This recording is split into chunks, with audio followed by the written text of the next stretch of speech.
在生活中，我们常常会说来不及，和我一起看看怎么用吧。阳光，你回家的车票买了吗？没有，我暑假不想回家，我想骑车去西藏，但是暑假的时间不到2个月，恐怕来不及。你呢？我还没想好暑假要回家还是在这里实习呢。你应该早点决定，再晚就来不及买回家的火车票了。不是吧，已经来不及了，现在放出来的车票已经都抢光了。唉，算了，先赶快复习，准备考试吧。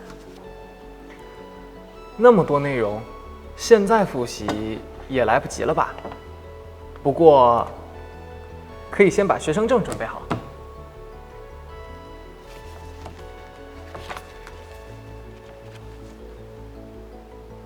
我好像没带学生证，马上就要考试了，来不及回宿舍拿了。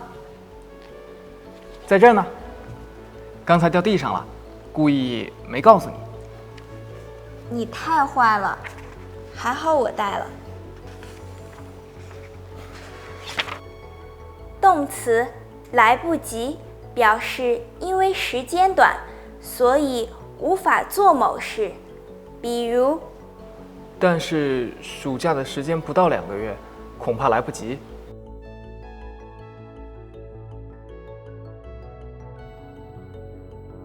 现在复习也来不及了吧？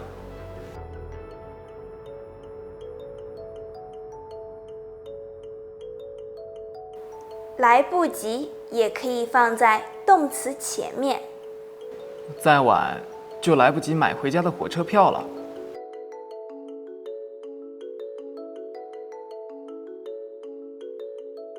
马上就要考试了，来不及回宿舍拿了。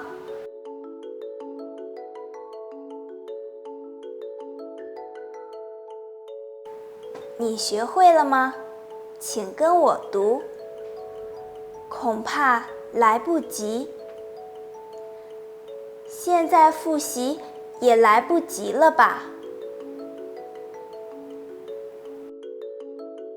再晚就来不及买回家的火车票了。来不及回宿舍拿了。阳光，吃早饭啦！妈，来不及了，我先走了。同学们，是不是很简单？